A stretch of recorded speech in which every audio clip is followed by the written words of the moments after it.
guys. I'm Mackenzie. And I'm Sue. And welcome back to the Deeper Podcast. One more time. No, two more times. Two more. We're getting close. We're so glad you're here with us. We want to remind you, like we do every week, we are a ministry of Thomas Road Baptist Church and Women's Life. Mm-hmm. And I want to remind you again, we are almost through with our study on Proverbs. It's been so good. 31st of March, we will start this study called Breathe, and it's on Sabbath rest. Mm-hmm. Emphasis on rest, and how we're supposed to have that in our lives. So it's a good time to start Bible study, so keep that in mind.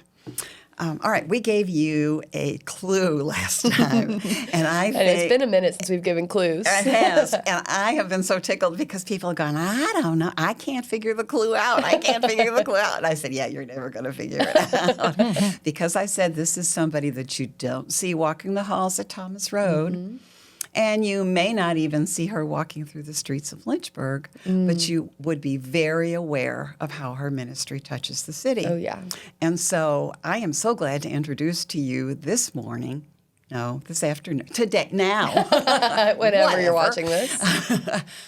Barb Chase, Yay! Who is the director of Food for Thought at Parkview Ministry. Yay! Welcome, Barb. Welcome. Thank you. It's great to be here with you. We're so glad to have you. Excited to share. It's so fun. We've been talking about it for a while. We have. Just kindly made You've been on our list. Oh, well, thank you. Well, we kind of start off the same way with everyone. Okay. We would just love to know more about you. Like Sue said, maybe people at Thomas Road aren't as familiar. Yep. So tell us your origin story, where you're from, how you grew up.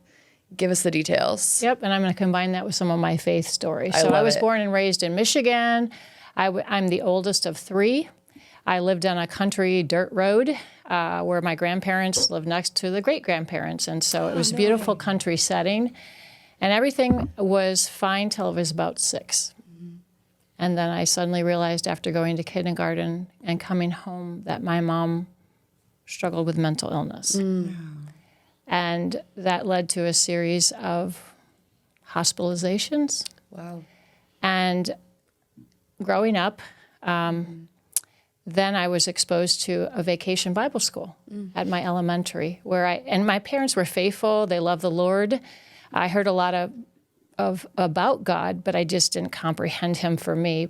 But then when I was in just about 8 years old, I went to a vacation Bible school at school and realized that there was a God that loved me and wanted a relationship with me. Yeah. And I'm like, great, because the adults are a hot mess in my life.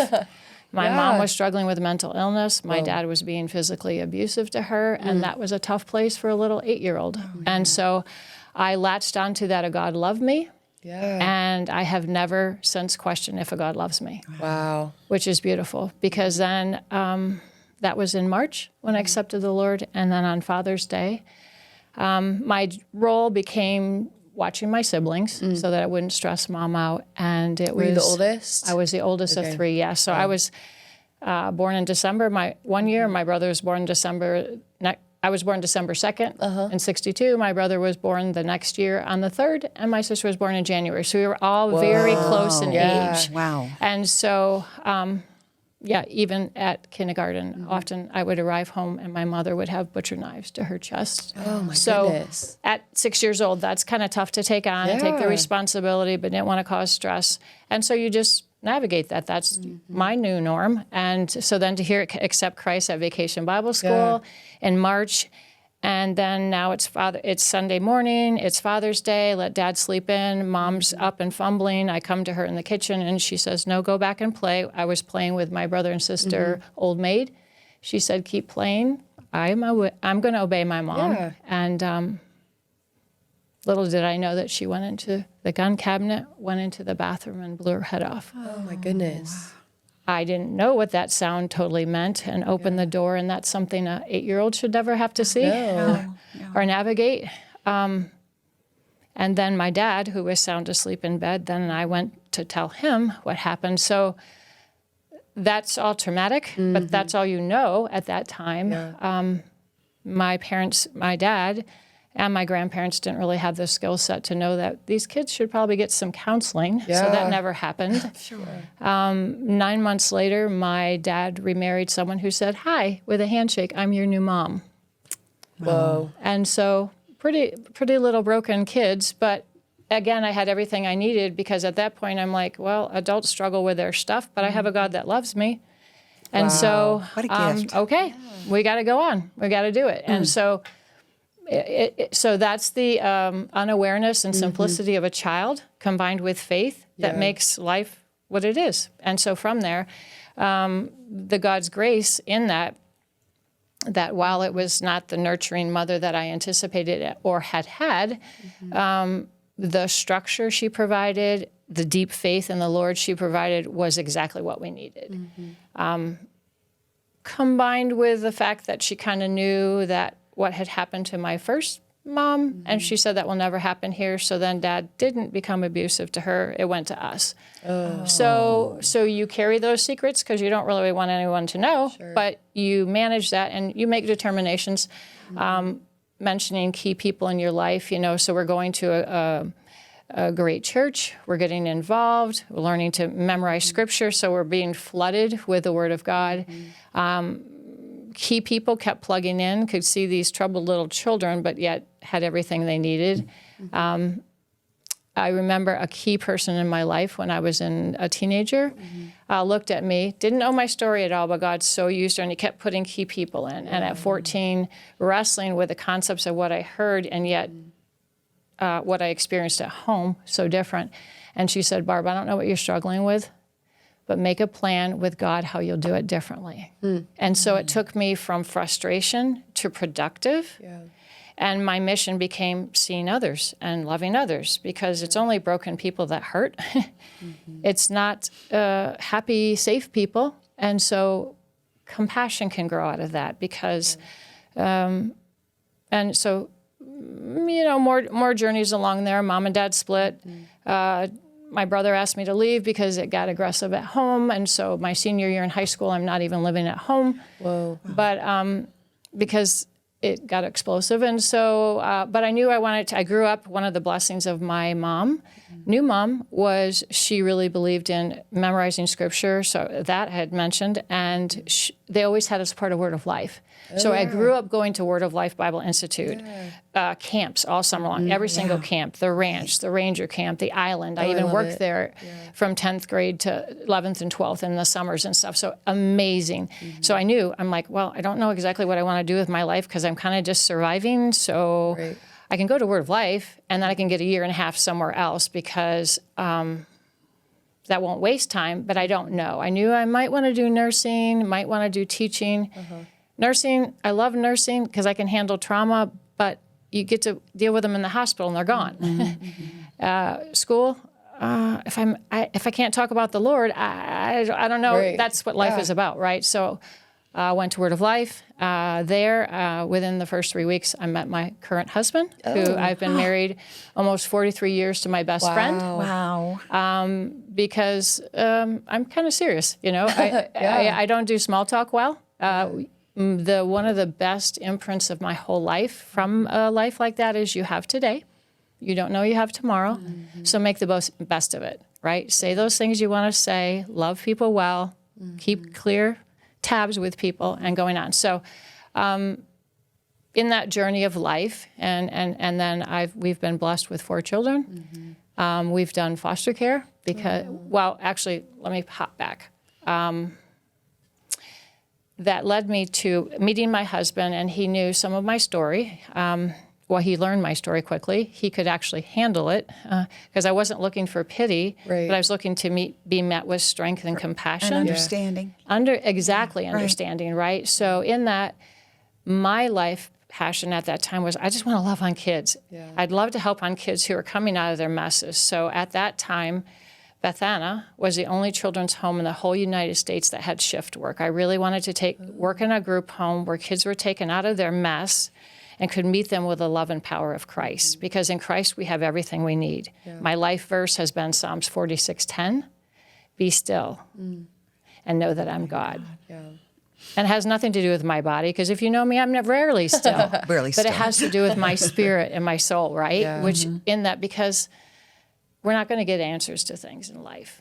but we have a God that loves us beyond question, beyond anything. And so that led me to want to work at a children's home. My husband and I were full on board with that. In PA was the only children's home that accommodated you to work a shift and then go home. So, and I also was thinking many times, like, I want to go work at a group home, not for the typical reason most people go, because they feel sorry for the kids. No, you're the lucky ones that got out. And now God's giving you a fresh chance and hope and healing in Him to go on and change the trajectory of your life, right? Yeah. He doesn't, one of my phrases, I have a lot of little phrases of life, is God doesn't waste a single hurt. No, yeah. I'm often convinced that, I'm sorry, Joe, but this has nothing to do with you. I need you to experience this. Barb, I'm sorry, this has nothing to do with you, but I need you to know this so you can broaden your ministry field. Yeah. Right? So sometimes I'm convinced of that. So in that, we can just rest. And so from there, we worked at a group home. By the time I'm 19, so this leads to maybe some job stuff, I was in charge of a house of 10 boys. Whoa. Ranging from 5 to 17. Wow. And structuring staff on how to be the new parents with them, how to give them structure. The goal was always reunification with the parents. Right. If they can do the home stuff and the therapy stuff and accommodate that, to go back. I did that for about 3 years, and then went on to do foster care, have our own children and do foster care. And so then I went on to be a youth and young adult director. Wow. For 14 years. Little did I know that, again, talk about how God doesn't waste a single thing. Youth and young adult, it's one of those things. I never asked to do jobs. I didn't even go to college by this point yet, because jobs just kept asking me. So you do the nursery thing when your kids are there, then the Sunday school thing, and then I started helping with a youth group, and they're like, "You want to lead this?" I'm like, "Okay." I didn't even go to college till my kids went to college. They all left for college. I'm like, wait a minute, I want to go to college. So I walked down the aisle with my daughter-in-law. Oh, how cool. Oh, my gosh. So I got my undergrad when I was 50, and I just got my master's, so I kind of weave that in before I turned 60. Wow. Oh, So- my goodness. A couple of things before you go on that impressed me in your story that I don't want to let go by Yeah. is number one, God provided oasis for you. Oh, Word of Life constantly. was an oasis that you could be in a place that was safe and Yes. wholesome and God-fearing. Yes. The other is a lesson to all of us. How many people, children, teens, are in our churches, and we think, they've got it all together. They just look so clean and bright, but there can very easily be something that happens at home that we cannot see, and we need to really pray that God would make us sensitive and discerning to those kinds of things. Because sadly, I don't know that your story is the particulars of your story are unusual, but I don't know that the story itself is unusual. Oh, you're so exactly right. And that's why I'm convinced God wanted me to go to this certain church, to go through the systems, to then be asked to be the youth and young adult director, because we were a typical middle class church, I would say, in a middle class area. Yeah. And yet I didn't even know. I knew that sadly kids were committing suicide, but it wasn't until I went to that was in PA. It wasn't until I went to a conference for youth leadership in California. They're like, "Oh, are you from that district that has the highest suicide rate in the whole country?" Wow. That it really cemented how God was using my story. Yeah. Because I could voice that pain, right? I could voice that pain on how sometimes beyond the grief of losing someone, sometimes you get weary from the abandonment and from like, why didn't you just tell me? Right. Why didn't you? What were the tools that they were missing? Right, that blanket of shame. Like, what did you miss? And so be able to voice some of that. So, anyway, just cool stuff. You. Go on with your story. oh no. So it's really cool. So then from there, my personal goal at that time was I have 4 kids. How cool it could be if I could be the youth and young adult, director the whole time. Well, why just stop a good thing and stay longer? So they all graduated, went on, and Mom's still in the youth ministry. Mom just wants to keep playing. I'm very young at heart and love to play, and was given a lot of the energy level, Barb. You've got the energy level. Well, it was wonderful. And so then in that process, stayed there for 14 years. Then they went on to college. And that's when I'm like, wait a minute, I want to go to college. Because what I was finding at that point, you're going to conferences, and sometimes this is another thing I learned, and I don't think we meet it, and sometimes middle class, I think we can learn something from this, is my story was unusual in that I never went to college, but I kept having all these doors open. So I actually found it intimidating when I went to certain environments and they'd say, hi, my name is so-and-so. I work here and I went to college here. And I'm like, I don't have that to say. And Satan wants to sometimes make us feel less than Diminish, if we don't have those same stories. And so I'm like, well, I could either feel sad about that or go to school. So, okay, let's go to school. So of which led to some other cool opportunities.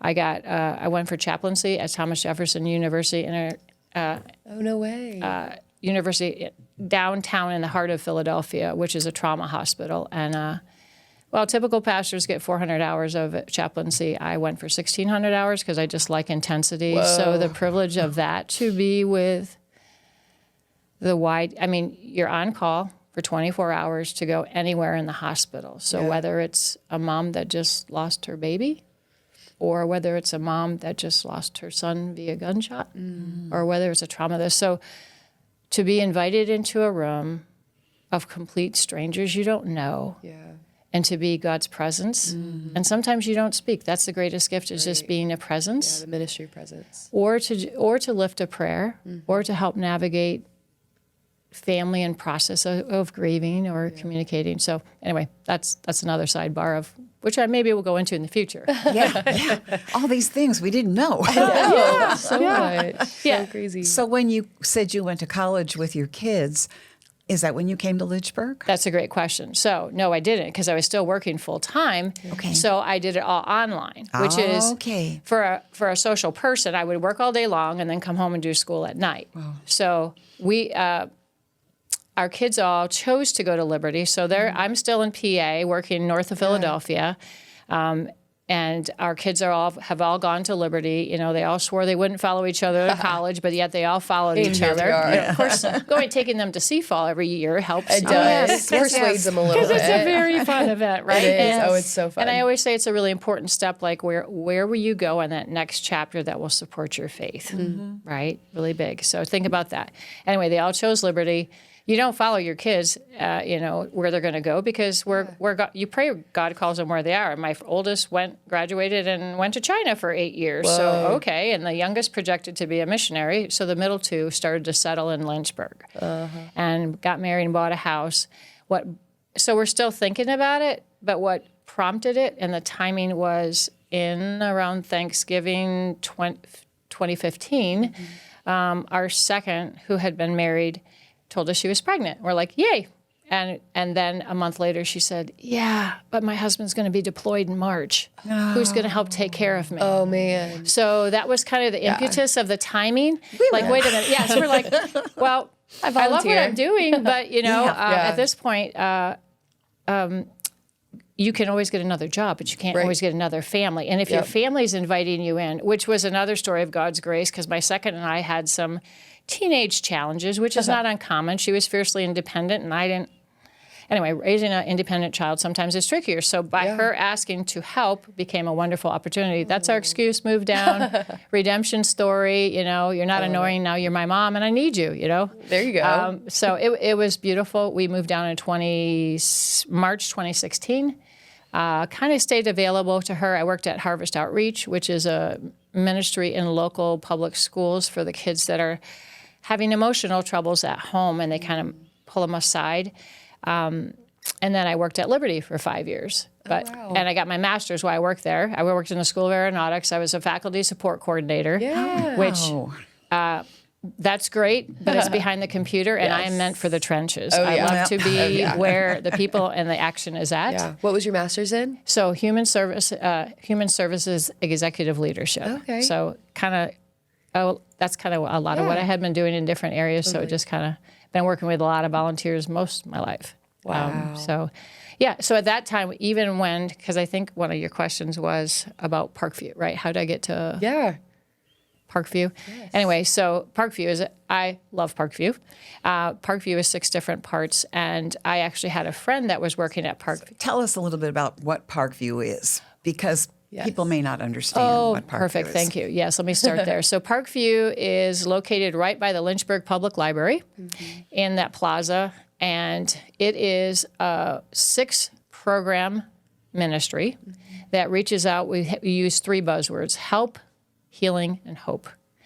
We really want to add dignity to people by meeting their basic needs, kind of like the book of James. You know, if someone says they need food, give them food. And if they need clothing, give them clothing.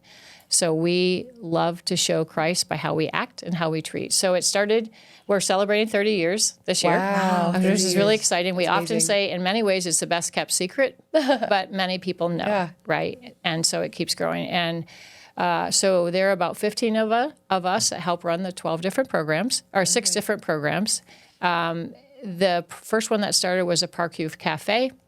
The church was functioning as a church. A hungry person walked by and said, I smell that crock pot. It smells really good. I'm hungry. Can I join you? So every Wednesday, a hot meal is offered by the Parkview Cafe. Oh, wow. You can take it and go, or you can take it and sit at a table. We say for those who are, they're not necessarily homeless, maybe the working poor or the relationally poor. So someone can look you in your eye and give you dignity that you're alive and you matter. We can use your name and remember you. Absolutely. From there grew Food for Families, which is a food pantry offered on Thursday and Saturday. We're excited to tell you we're the 2nd largest food pantry in the state of Virginia. Whoa, I didn't realize that. That offers dignity of choice. When you go to a grocery store, you pick out what you want. Yeah. By God's design, that's what we want to do, is give the people the dignity to put it on the shelves, let them pick it out. So it takes longer setup, longer delivery, but we believe it's worth it. Definitely. When I came in 22, we were working with about 250 families a week. Now we're up to about 500 families. Wow. People will come from within an hour and a half radius, because not only do we offer dignity of choice, we offer hygiene products, which WIC and food stamps don't cover. Okay, gotcha. From there, we grew to community resource. You can go to almost any nonprofit and find a table with all the services you provide. But that doesn't hear you when you're frustrated. It doesn't cry with you and doesn't pray with you. So we wanted a live person. We love to tell the story of the lady that started it. She was a pregnant teenager, went somewhere for help. They offered her a brochure. Her frustration led to, I want to be that person that meets that person in frustration. So anyway, it was started. So we get to help people with their electrical bills, rent bills, resource them, because often you call for help and you get push number 6, push number this, or you don't even get a live voice. So how to be that link. And from there grew Food for Thought. Lynchburg 24501 is one of the poorest districts in the area. Oh, wow. Often people growing up, their experience was stand in this line if you have your own lunch, stand in this line if you don't have money and you can get free lunch. That was embarrassing. So Lynchburg, I love bragging about Lynchburg, point of reference, because I've never seen such a collaborative city to help, where the Lynchburg leaders made the decision, we don't want to do that. We want to offer everybody free lunch and free breakfast, because kids don't have a choice. We're just born. That's why my passion has always been kids. Yes, we are just born. We don't have a choice of our parents. What family you're born but into. we can rise above that, because God is in everybody's story. Right? Absolutely. Or can be in everybody's story. So from that, so that's a fact. But then what happened is in 2017, there started to be some murmuring growing over in Boonesboro Elementary. And what they were aware of is kids, they thought it was behavioral issues on Friday, but it was anxiety when they went to the guidance counselors, because they weren't going to have enough food over the weekend. After getting free breakfast and lunch all week, what about the weekend? And then teachers were complaining on Monday that these kids are so tired, and closer conversations revealed it wasn't lack of sleep or partying. They didn't have enough nutrition. Their bodies were tired. Their minds couldn't absorb facts. So mamas at that school made the wise decision, how can we get together and help these kiddos? And then the light bulbs went off when Food for Thought became a 501c3, not till 2017. What about if we get together with the Lynchburg City Schools and offer weekend meal bags? So hence the program grew. So when I came in 22, we were in about 20 schools doing about 600 meals. Yeah. Now, not quite 4 years later, almost 4 years later, we're in over 30 schools as far as Big Island, Yellow Branch, Thomas Jefferson, and doing about over 1,000 weekend meal bags. What's in a weekend meal bag? What So that's a great question. So weekend meal bag, we work with 6 different menus, and we try to pack nutrition. Now we've been requested by the school to keep it under 6 pounds, which is really tricky when you want to pack it full of good things. Yeah, for the whole we want to weekend. put hygiene products in there. But you can't send a 6-year-old home with a 20-pound bag. No, we were doing 8-pound bags, and they're like, it's like asking a kid to carry home a gallon of milk, right? Yeah. So we're like, okay, we'll make it lighter. Yeah. So we will pack. So maybe it's like spaghetti and meatballs, or beef stew and rice, and macaroni and cheese, and chicken noodle soup, and some snacks, and always applesauce and some other kind of fruit. But it all has to be non-perishable. Right. We make the meals, it's labeled for the schools, the drivers come in, and we deliver it to the community. So share a Google Doc with guidance counselors.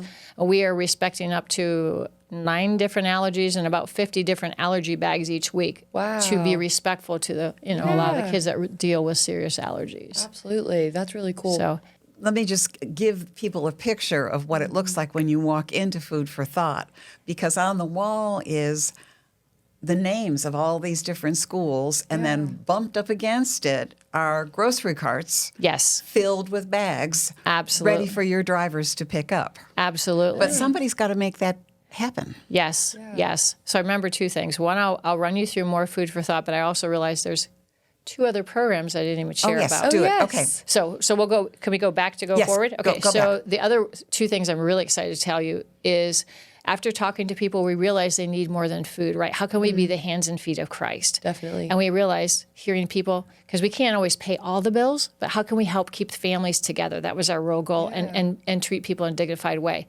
Clothing was the next thing. And it's kind of interesting. We tell people, now be aware, now that thrifting has become trendy, the prices in the thrift store are more than the Walmart clearance rack. So it's maybe not about saving money. It's about, anyway, so in that, long story short, we started a clothing connection. Excited to tell you we have a good problem. We get about 20,000 pounds of clothing a month. No way. Because people are so excited that we're giving it away for free. Whoa. So in that, anybody that walks in the door, and we tell this to all the people that come and tour, like, you can be the hands and feet of Christ just by spreading this and by taking people to go get free food, go get free clothing. Anybody that walks in the door each month, if you had 3 kiddos, you could get 50 pounds for you and each kiddo. Wow. And whoever's living with you each month. Wow. That's a great way to save money, right? And to keep your money for other stuff.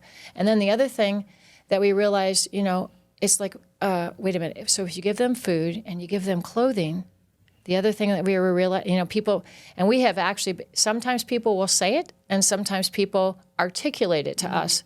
Well, are you, Parkview, not perpetuating a problem if you keep giving people free food and free clothing? To which we're like, well, one, the book of James says it's both biblical and moral to, if somebody's in need, help them, care of right? them.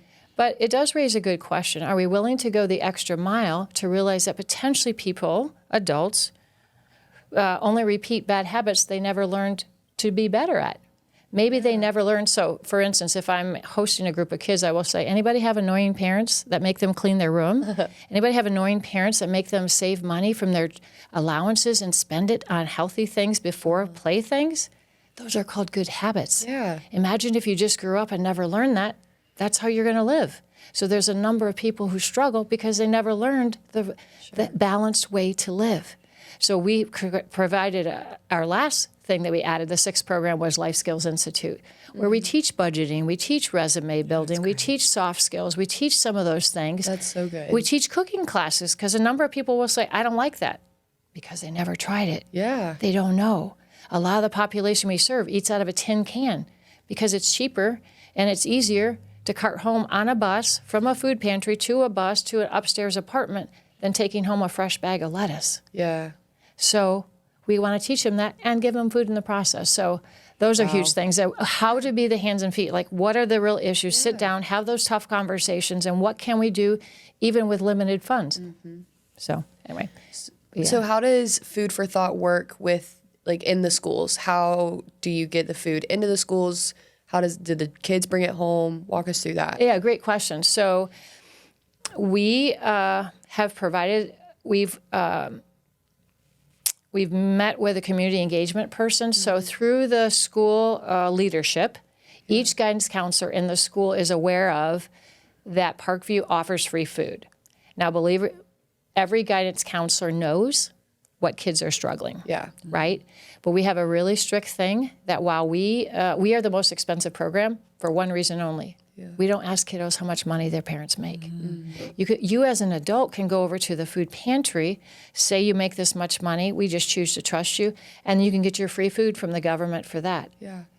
That doesn't happen in our program. So the guidance counselor is aware of who may need it, holds the paper that just says, hey, Mom, is it okay if we send extra food home? Do they have any allergies? So that we respect it. It's a fine line with attention of knowing a kids need it, but you don't want to insult them and send it home, right? Because there's dignity in the struggle. Sure. So we want to be careful with that. But if Mom and Dad have signed the paper, then they send them home. Then we share a Google Doc of how many they need each week and what kind of the needs. So then they order it.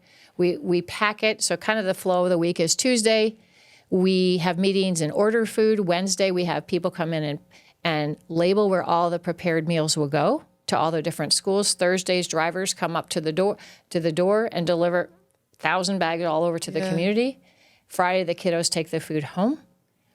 And then Saturday, new volunteers come in. On Friday, the food comes in. And Saturday, the volunteers pack up all the food. So that's kind of the flow of the week. It's a beautiful flow. And then another little tweak we've changed in the last couple of years is middle school and high schoolers now have food pantry shelves. Oh. Because we realized through the years that middle schoolers and high schoolers were asking for less food. You don't get less hungry the older you get. Right. So in theory, we proposed to the schools, could we maybe not do the bags for the kids? I think it's a dignity issue. How about more autonomy and a dignity of choice? Yeah. Could we do pantry shelves? And so they allowed us to give them pantry shelves, and now we deliver food in boxes and stack it on their shelves. And each week we come in and here's the new menu and we take away the old. Here's a new menu and take away the old. So it's a feeling of fresh and supplies that they can pick from. So the shelf is in the school? Yes. Wow, yes, we provide it because we kind of went in with a win-win thing. We said to each of the schools, can you put a 6-foot table in your school? To which they're like, yeah. Yeah. And we said, good, then could we offer you pantry shelves to protect the dignity of kids because they get hangry and often they're watching siblings. Yeah. So we change the menu just a little bit. Instead of a box mac and cheese that Mom would have to boil, micro mac. Instead of chicken noodle, we do ramen noodles. Yeah. Not going to fight the healthy war, just what will they eat, Exactly. right? Instead of a oatmeal that needs to be cooked, how about a Nutri-Grain bar, right? Or some of these quick grab things because they're watching siblings and they need to eat quick. So we had, what do we have, a week off school because of snow. What can you do? Is there something you try and do about that? Yeah, that's a good question. And so that's often a talking point, right? Yeah. What excites some kids about, yay, a week off of school means panic for another kid. It means, oh no, I'm not going to have enough lunch. I'm not going to get lunch this week. No breakfast and no lunch. Yeah. My mom's going to be stressed out because she might be losing her job if she doesn't go in every day, right? Because school for many children is both food and childcare. Yeah, that's right. So you take away that, and many families are really in, which leads to some of the other things we work with. But what do we do with that, Sue, to answer your question? Many kids can go to the community centers. So Lynchburg, another way I love to brag at them, if they realize, how do you really love families and come alongside them? And if you realize school is childcare, so I'm getting to your answer, is create, in our minds, sometimes we can carelessly say about those in need, well, just get a job. Right. Well, do you know how much daycare costs? Yeah. So if I have 2 or 3 kiddos, what kind of job do I have to be able to afford the childcare? So in that, the Lynchburg City Schools created community centers. So in the community centers, that's where they can go after school and in the summer. That's where we can supply food in addition to the schools. Okay. And they're often open when the schools are not. And so, yeah. And then also the Lynchburg City School even got together and offered food to families who could even drive. Wow. For the week I even remember I back during COVID, Yes. there was a family that I babysat for, Yes. and we would be playing outside because it was springtime at this point, right when COVID first started, and we were playing outside, and I don't know if this was food for thought or what, but it was a school bus that would come through the neighborhood every day and deliver meals. Yes. Yep. Yes, it was Parkview. Wow. Yeah. Incredible. I remember seeing that too. They would bring Yep. schoolwork. They would Yeah. also deliver packets of schoolwork, but Right. they would bring food Yeah. because that was a long haul was. without time in school. It was a long haul. And when I first came, we were still getting out of what I call the residual of COVID. Yeah. Because, and the other thing is sometimes if the kids aren't going to school, you basically know where they live, right? Yeah. So a lot of the community centers or the apartment complexes in areas that are really struggling, we just go up there with our van, set up a table, pull the food out, and they would just line up to get the food. So it's a great way. You kind of know where your population lives, and if not, you can quickly learn and just love on them that way. So cool. So what are some of the challenges that you face with this ministry? the challenges that we face are, I'll go forward to go back. We're blessed with volunteers. In that we always love volunteers for two reasons. One is just for the sheer help with the work, because we need the volume of what we would do. But we also always look for more because volunteers are learning. Yeah. They're teaching us. We're learning from them, and they're spreading the word. So in that leads to we need more volunteers because we need more people who are passionate about the ministry so that they can both physically come and support it, but then financially support it also. And I think that it kind of feeds together, that you're more likely to support something that you see how it works. Yeah. That's good. Do you struggle with, how do I say this graciously? Sometimes people abuse a system. Do you struggle with that in what you're doing? That's a great question. And my limited experience with that is before I started working in my capacity at Food for Thought, I would volunteer at Food for Families. So I started volunteering because when I came to this area, I'm like, okay, where can I volunteer? And my kids referred me, Mom, you got to go to Parkview. You're going to love it. So I didn't join the staff until 22, but I started volunteering in 2016 because I just needed to be in the trenches. I wanted to be right where people are serving. Sometimes volunteering at places can be so layered. You have to go through all this training, and then you still don't have contact with people. I just wanted to be in a ministry that had direct contact with people in need. So back then, can you say the question again? People that abuse, Abuse the system, right. So in that, I started over at the food pantry, and I found quickly that what I thought and had heard, that people in need often abuse the system, was quite the contrary and quite the contrast. Because down to the fact of how they told me to stock the shelves, they said it's called facing. Think of a grocery store. Not only is it dignity to have the cans facing the way so you can read them, but pull them forward so you give the illusion of full. Because not to trick people, but if those in need are walking through and they only see that there's 3 cans left and the whole shelf is empty, they won't take them because they'll say, oh, I don't really need it. Somebody else needs it more. Yeah. And that life imprint, I'm like, no. Yeah, that's amazing. I could see you waiting in line for 2 hours to get groceries, and you came in and said, no, I'm not going to take that because there's only 3 left, and I'm going to give that to another family. Dispelled any of what I heard. And what I often found is if I look at that more, it's often coming from people who haven't spent time in the trenches. Yeah, That's interesting. definitely. So God taught me that hands-on myself, that I'm like, okay, that's really cool. Yeah, that's good to know. Yeah. So you've been serving with Parkview for several years. You said you came on staff in 22. Yeah. Over this time, what has this ministry done for your own walk with the Lord? What has it revealed to you about the Lord? Yeah. How has it kind of shifted or affected your own relationship with God? Yeah, that's beautiful, and thank you. So it's kind of a continuation of my passion with kids. It's kind of my continue of delight in sharing his story and how we can all have a part. You know, Micah 6:8, he has told you, O man, what he doth require to walk justly, to walk humbly and with your God, right? Yeah.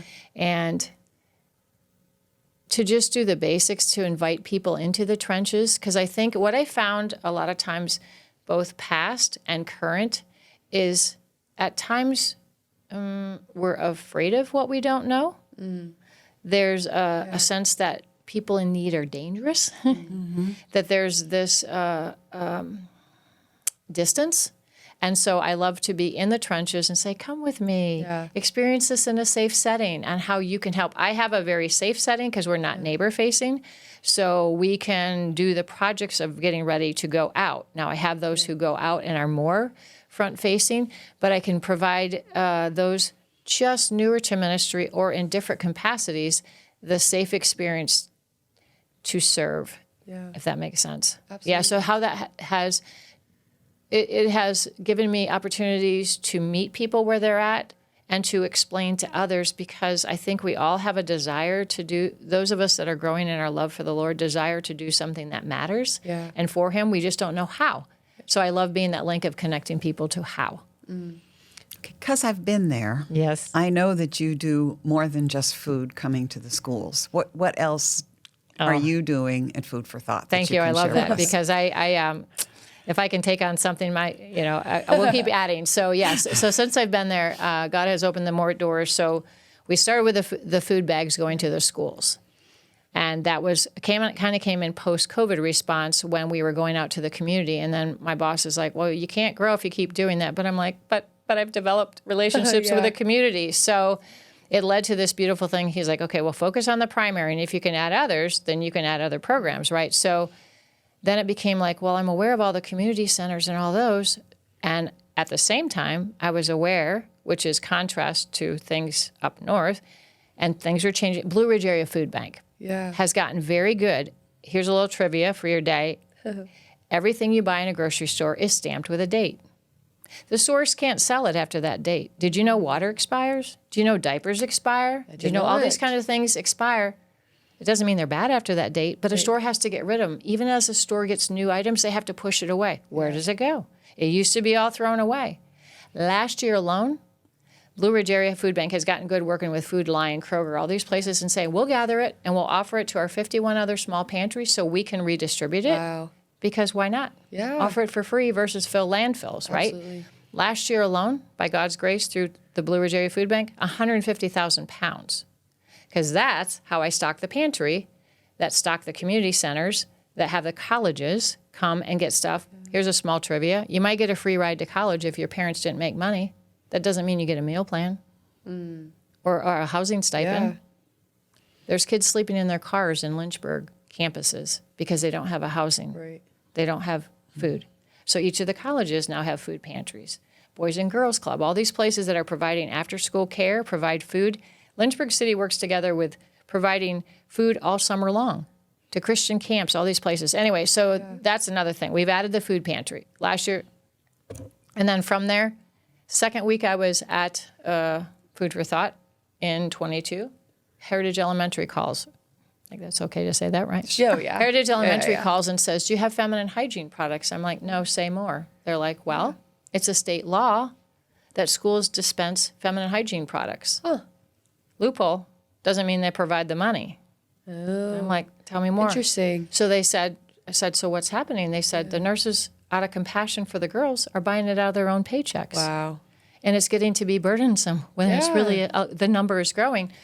I'm like, let me see what I can do. I believe in the power of the tour. You walk in my doors, I'm going to take a few minutes to tell you what's going on for Parkview because I'm not neighbor facing, and you're going to be the next best conduit of information, right? Because you know people I will never see. So I started sharing that. A lady came to me afterwards and said, I have access to family money. I'm giving you $4,000. Go out and buy products for the schools. Had the privilege to go out and buy them, deliver them to all the schools. Many of the nurses burst into tears because they said our poor girls are left with two poor choices. Yeah. Don't go to school that week and get behind in math, Yeah. or come to school and get the name Stinky. And you're with those girls the rest of your life. So let's dispel that. Let's stop that. Let's give dignity to girls. So from that growth, and now we're in every school and all that kind of stuff, and that goes out every month, Junior League of Lynchburg and Pad Center downtown, which have been handing out to Virginia Department of Health, Daily Bread, all these different places and colleges kind of heard that we're doing this. And they're like, we heard that you're kind of doing that. You seem to have a lot of volunteers and good logistics and space. And so I'm like, yeah.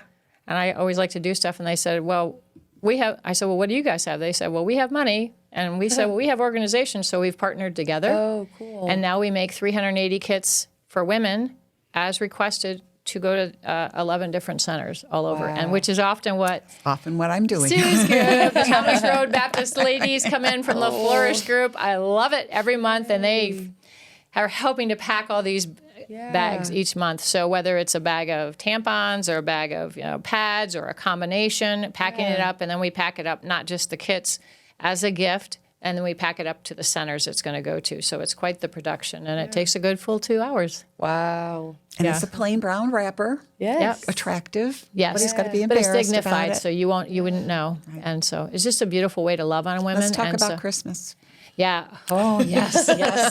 That's a wonderful thing. So when I came in, this is one of those wonderful things. Just watch how God provides. So when I came in April of 22, it wasn't long before we started preparing in August, talking about Christmas on the plaza, Christmas in the plaza. And I'm like, what is that? Yeah. Well, for those we serve at the Clothing Connection and at the food pantry, we offer them, just them, not Lynchburg in whole, Christmas on the plaza. I'm like, well, that's nice. Where the gifts come from? Yeah. They're like, oh, you'll watch them. They'll just appear. I'm like, what? I kind of like to order things, and see them, watch it grow up, right? Yeah, I'm a...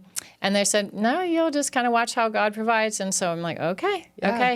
Organization structure, oh, that's good. This leap of faith is always good to grow. Yeah. And sure enough, every year. So it has just grown and grown and grown to the point where many people have come like, okay, what do you need? I'm like, well, I need money for art kits for teenage girls or basketballs. This year, God's funny stories, one of my grumpiest faithful volunteers said, if you could do anything, what would you do? And I said, well, I noticed that everybody thinks about the little kids, but they don't think about the 9 to 12-year-olds in this. And she said, so if I gave you $3,000, you'd do a good job?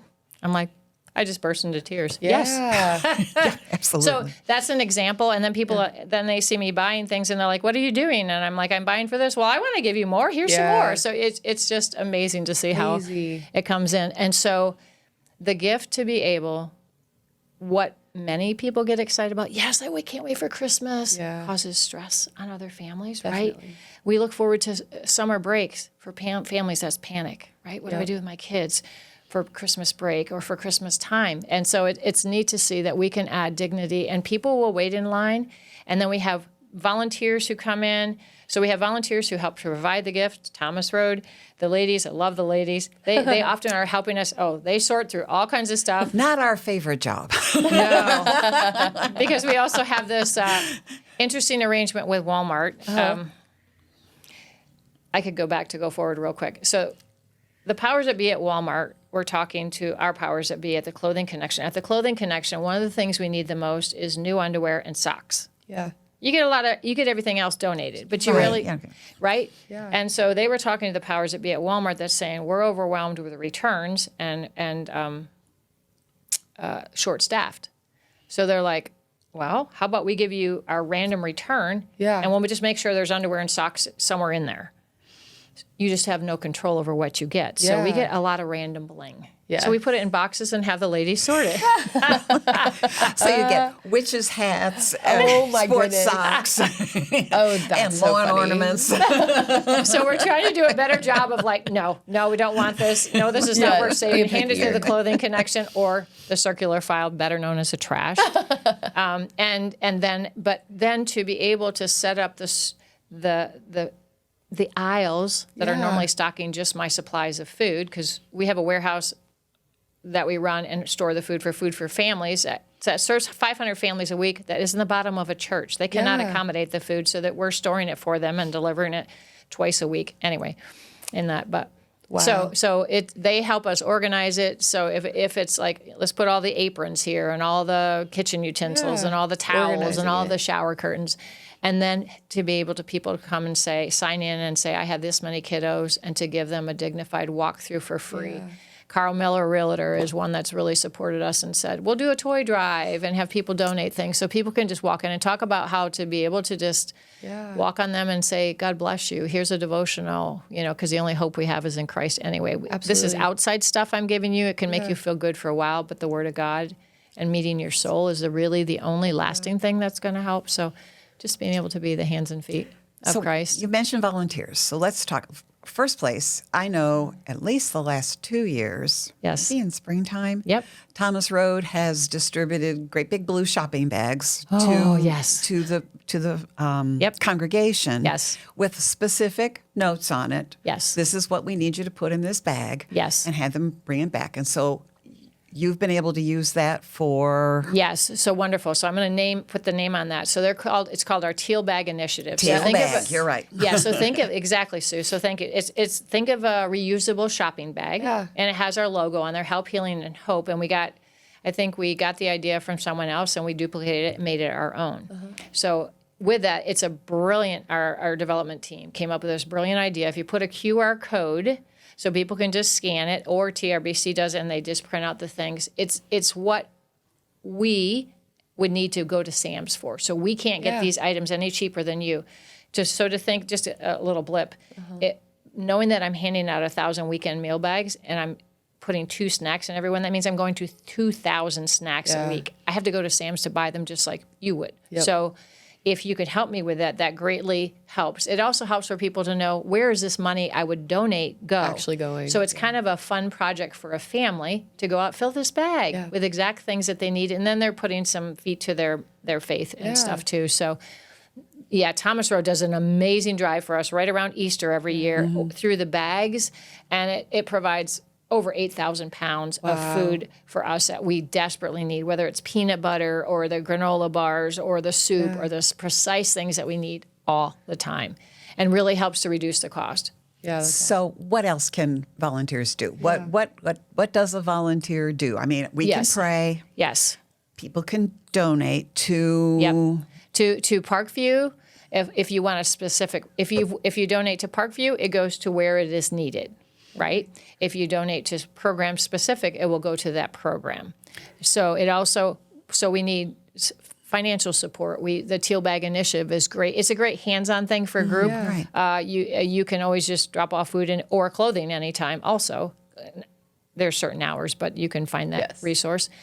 The also thing is just physical support. So I was just going to say. So, all right, how do you volunteer? I mean, do you just show up? Do you make an appointment? Good question. So the easiest way is to go to parkviewmission.org, and on there you can find out all about our ministry. And there is a great user-friendly volunteer hub. Oh, cool. And then you can see all the different volunteer opportunities down to the specific. What is that ministry about? What are the times that are available?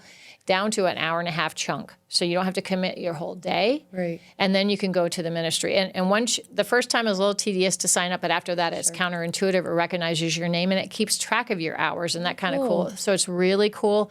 It helps you choose like, oh, I want to work with clothes. No, I want to work with teaching them how to do their budget. Oh, I want to work with, handing out groceries, or I want to work with the kids. So it lets you do program specific, and then it lets you choose a time that works for you. We pretty much...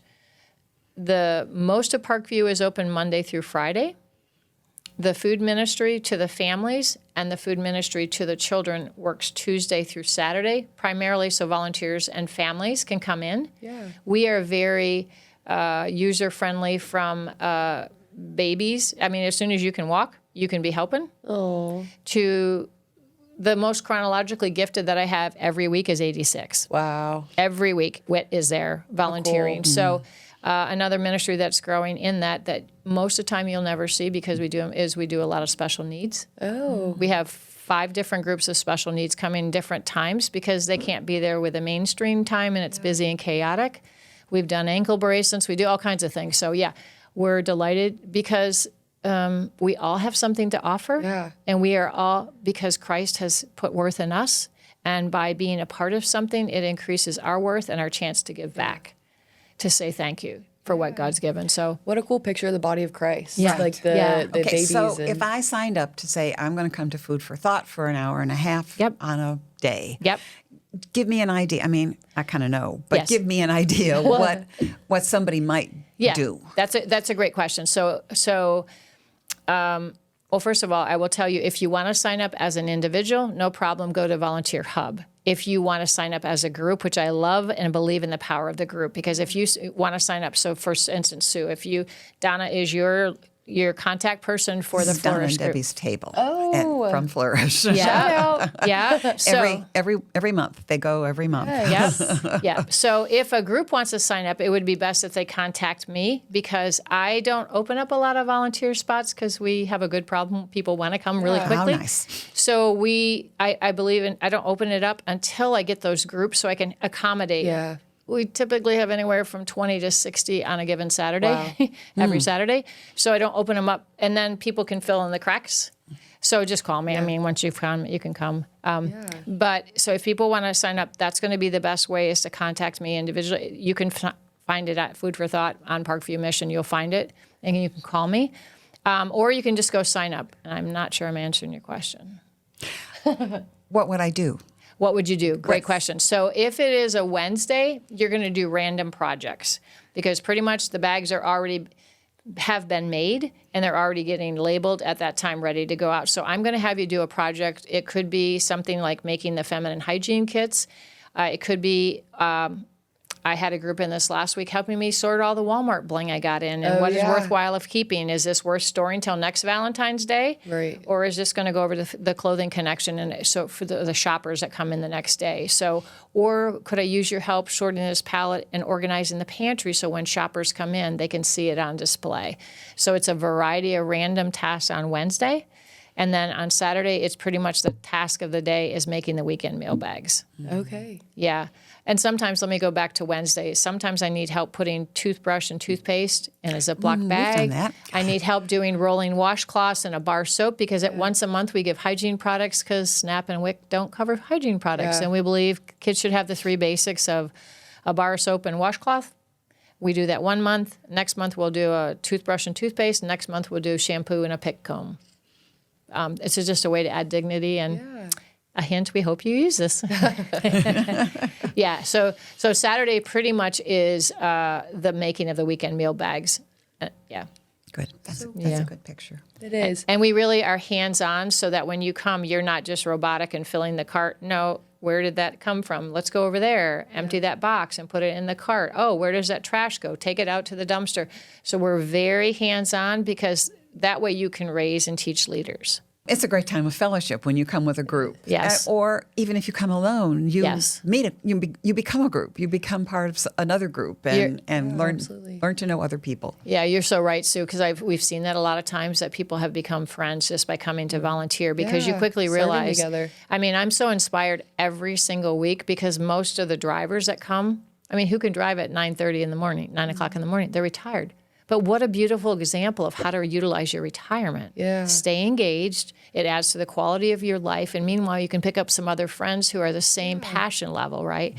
And the privilege that we have, too, is, I love the Lord and I work here, and you walked in my door, so I get to pray with you. So by that, I get to start each day with prayer, and I get to close it. And cool. often we are blessed by anybody My want to house, close. my rules, right? Exactly. and I always ask, is everybody okay if I pray? And I haven't had anyone say no yet. There you go. And then at the end of the day, I often will open it up, and often we are blessed with a young child who volunteers to pray. I mean, talk about, sweet. they captured the ministry and they're able to close it out. And so I love it that you just kind of get to bring ministry down to tangible levels. And if I can touch it and feel it, then it goes deeper, I feel, right? We're not just sitting in a pew and hearing it, which is important. I'm not saying it's not. But if I can do it, then... Okay, is there anything we haven't asked you that you would like to have us know about Food for Thought? About Food for Thought. Just come. Be a part of it. Bring somebody. If you are ever... I think it's a great place. Just broaden your vision, right? Realize that anything you have to offer. I mean, like, I have people come in wheelchairs. If you can move one hand, I can use you, right? So it's the stigma of I have to be smart, or I have to be agile, or I have to be this to volunteer. No.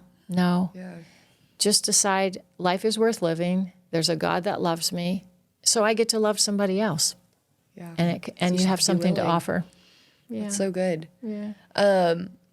Sue, this has been really great. I've learned a lot about Parkview Mission, about know. food for thought. I mean, I grew up in Lynchburg, but I mean, like you said, it's one of the best kept secrets. Yes. I didn't know much about it, and so this has been really, really great. Oh, well, thank you. This is really fun to share. Yes. So we are part of Ladies Bible Study, and so we usually ask if you would be willing to share with us what your time in the Word looks like, what Yeah. your time with the Lord looks like. Absolutely, absolutely. And I call those some of my non-negotiables. I realized early on, getting married at 20, well, I don't need to have kids yet, but then by 24, I'm starting to have kids and 4 kids. Well, let me go even farther back. My life hurled me into my dependency in Christ. And so from that, I need to hear God's voice more than anybody else, because that's where my peace is. So from there, just the habits of, that's a non-negotiable. You don't wake up any day and say, am I going to eat today? Right. Am I going to take a shower? Or am I going to do this? So why do we say, do I have time to read God's word today? Or do I have time to pray? That just is. Yeah. And we all know what we want to do. You can't do that till you do the basics. So I do that. I stay hydrated, and you spend time in God's word. So that is before I do anything else in the morning. It's just not non-negotiable. So then it helps me as a woman to structure my time. It helps me to be able to say, I'd love to do that. Maybe I can do that on Thursday because I need to make sure I get this day done to live with these people well and love. So yeah, God first, husband second, kids third, everybody else. Okay. My daughter goes to church with you. Yay! And she was in a meeting with you, and you said 3 things. If my day starts with 3 things, I know it's going to be a good day. Yes. And those 3 things were? Probably that. I'm going to need to spend time in God's word. And then my second non-negotiable, I don't know exactly what I told her at that time, is I'm going to exercise. Because I need to take care of the temple God has given me. And if I don't refresh my spirit with him, so I'm going to prayer time. Yeah. And I've even learned after, I think of John Comer, the ruthless elimination of hurry, where he challenged saying, do you ever leave time in your life? Because I'm very good at structuring my time and fitting a lot in, and I love to be busy. But he said, and it challenged me, do you ever leave time, non-listening time, to just let time with you and God to let things marinate up? Mm-hmm. And that really inspired me. So that's a newer element I've added. I love the Blackwater Creek trails. You probably see me before work and after work. And I'm pretty much on the pavement. Anyway, riding bike. So that has been my newer one, is even unstructured time to just let it marinate, because then God can bubble up things that sometimes in our hurry and our pace, you can kind of push back and you can kind of ignore. But you're going to trip over it someday if we don't address those things, right? So, yes. God, exercise, and protein. There you go. That's what she said. Hey, Your protein girly. It made a mark with her. Yeah. That she shared it with me. There you go. Yeah, because and that's it. I don't live by a lot of rules about what I got to eat, what I can't eat. But I'm like, I can eat whatever I want after I eat the good things. Yes. Right. God's like, this is my gift. I've given you a gift of a body. Now take care of it. You're a temple. Yeah. Right. And if you don't take care of it, don't cry if you're going to end up in a wheelchair because you didn't take care of it. Right. Now, if life happens that way, that's one thing. But I wouldn't want it to be my fault. Right. Yeah. Right. And it's like, how I take care of what he's given me is my gift back. Yeah. That's great. Right. So it's like, so just a lot of those learning things. But that's cool. That's so funny. All right. Is it time? I think it's time. We've got 2 questions left. 2 questions that we ask everybody. Yes. So the first one is, if you could only read one book of the Bible for the rest of your life, which one would it be and why? It's really tough between James and Philippians. Oh, okay. But I will probably say Philippians. Yeah. Okay. Because 4:6-8. Yes. He will guard your heart and mind for those who are fixed on him. Yeah. Because there have been times I thought I would lose my mind Yeah. because I'm grieving so much Right. or so passionate about something. And my mom lost her mind. Yes. Yeah. She would have looked back and said, I didn't mean to do that. She lost herself in a moment and made a permanent decision. Yep. She didn't want to leave us. She just reacted out of a momentary feeling. Yeah. Right. So that's been a personal claim. Yes. That there is no depth so low that he can't save us from. Yeah, That he can't. So he totally. will guard. That's a promise to us. He will guard your heart and mind as we stay fixed on him. Yes. So Philippians, good choice. Good yeah, choice. yeah. Okay, now after that very wonderful answer, we go to the silly question. So, what would be your hill that you would die on? It can be as serious or as silly as you want. We have had pineapple on pizza. We have had no shoes allowed in the house. Yeah. We've had Virginia is the best state. Yeah. Oh, that's funny. Okay, Yeah. so it's kind of funny, and if you know me well, or you've lived around me enough, my kids, my family, my workmates know I need to see outside. Do not put me in a closed room like you have shades drawn for obvious reasons. But Sorry. if I am in a room with no window, I'm probably going to go crazy. Yes. I prefer, a sign of a good day off. Let me get outside. Yeah. Like my kids already know. Okay, so those days are coming when I can't talk and I can't walk. Yes. Just let me Take face her the outside. let me look outside, and the best running water. Right. So the non-negotiables are just I could be at peace then. Yes. So if I can't talk or walk, just let me be outside. In fact, Oh, that's a good one. That's a good one. Yeah. It's so interesting what It we've is. gotten. I know. Oh, I'm sure. Different Yeah, that's not personalities. non-negotiable. I just need to see outside. We'll great. open the blinds. And just for prefer different nature, right? Please not a Yes. building, but Yeah, not a brick wall. no, yeah. Oh, well, Barb, thank you so much. This has been absolutely. so Thank fun. Yeah. Before we close out, would you be willing to close us in prayer? Absolutely. Absolutely. Thanks so much for this time too. God, I love you. And I thank you for your incredible love for each of us. God, thank you that you don't waste a single hurt, that you see and offer redemption for each life and purpose. And so, God, with that incredible love that you've given us, Lord, thank you that we have the opportunity and responsibility to love others well. So can we continually come to you to be that fountain that never ends so we can love your people well? Can you guard our minds and hearts from distractions and from excuses so we can honor you in all we do and say? In your name, amen. Amen. Thank you. Thank you. This has been great. It And I has. hope that, like Mackenzie, a lot of people that have only just had kind of Parkview Yeah. heard in the back of their mind Yes.